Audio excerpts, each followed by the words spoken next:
All right, pretty cool to get the chance to, do this with you, Russell. I think the last time or the only time I saw you was in London about 8 a.m. for breakfast, and I think, having vodka, and you were kind enough to give me tickets to your show. Do you remember that?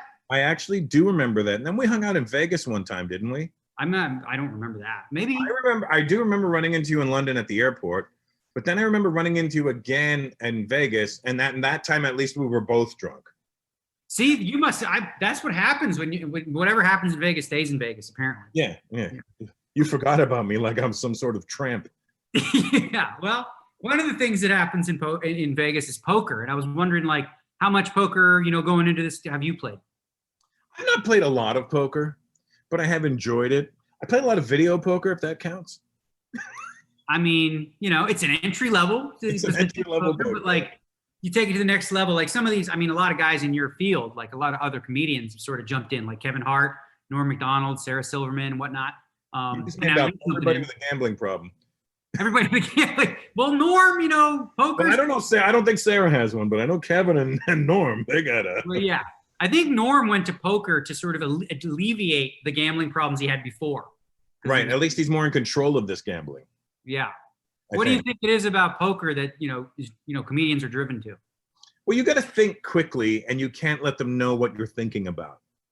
So I think it's the same thing in stand-up. When you're on stage, I'm looking at you, I'm talking to you, but you don't know that whatever I'm saying to you is not registering in my brain. I'm already thinking about what's happening next.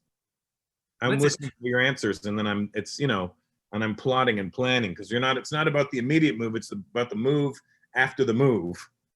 Which I think is very similar in poker, isn't it? Yeah. Would it be fair to say that, like, when you're up there, you're kind of reading the audience and you're trying to get a read of, like, where to go next, and always thinking ahead?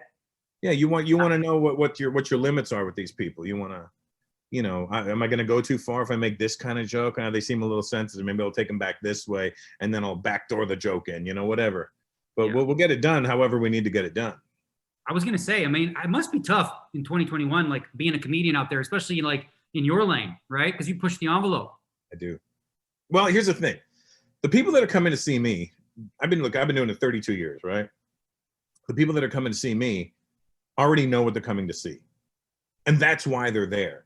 And I think if I was to start to change and become soft and waver to the pressure that's out there, then I will lose my audience, and I will never have gained the new audience. You know what I mean? So I'm going to be tried and true with my people. I love that, and it's what makes, like, I'm a believer in, like, old school comedy, and that's why I'm a big fan of yours and what you do. And so is my brother. When I told my brother we're doing this, he's like, "Oh, tell him I said hey." Like, you guys are gonna hang and be buddies. I always refer to Daniel as the Michael Jordan of poker.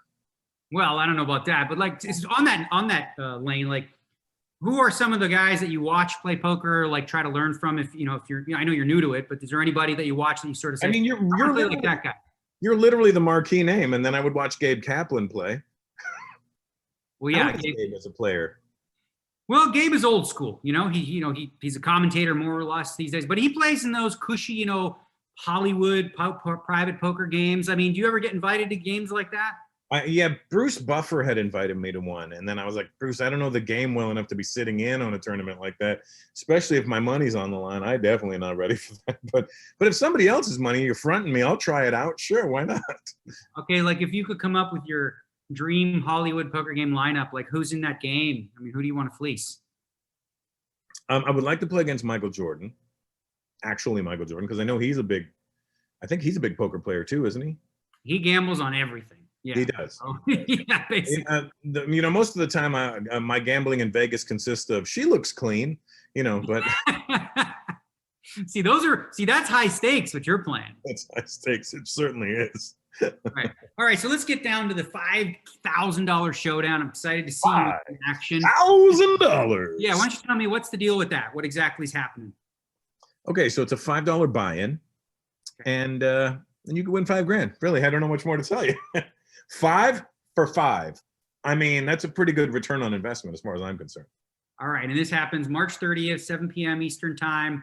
Yes, and apparently, if somebody knocks you out, there's, like, we call this a bounty. I don't know if you've ever had a bounty on your head. I probably have, but an actual one. Yeah, right. So there is a $50 bounty on you. So whoever knocks you out is going to get $50, which means you're going to have to adjust your play. Are you ready for all that? I mean, listen, I'm because I'm not so versed in it. Here's what people don't understand about me. If I don't know something, I'm going to go out of my way to learn it, and I'm going to make sure I understand the ins and outs. And I'm going to be calling Daniel Negreanu, and I'm going to be asking him, "Yo, man, I need a little help with this. What would you do in this situation?" All right. Well, my advice can be pretty simple. It's going to be like, when in doubt, just go all in. Like we talked a little bit. Just really, when in doubt, you're like, I don't know, shit, all in. That's like, it can't ever be that bad.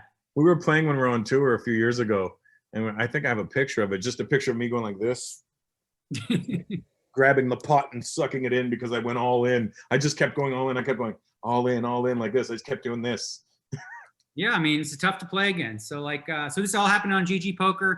You'll be playing online. You won't get to see the people and stuff like that, but should be a lot of fun. I'm excited to see. I don't think you're going to win, to be honest with you, but I you know what? I'm going all in, kids.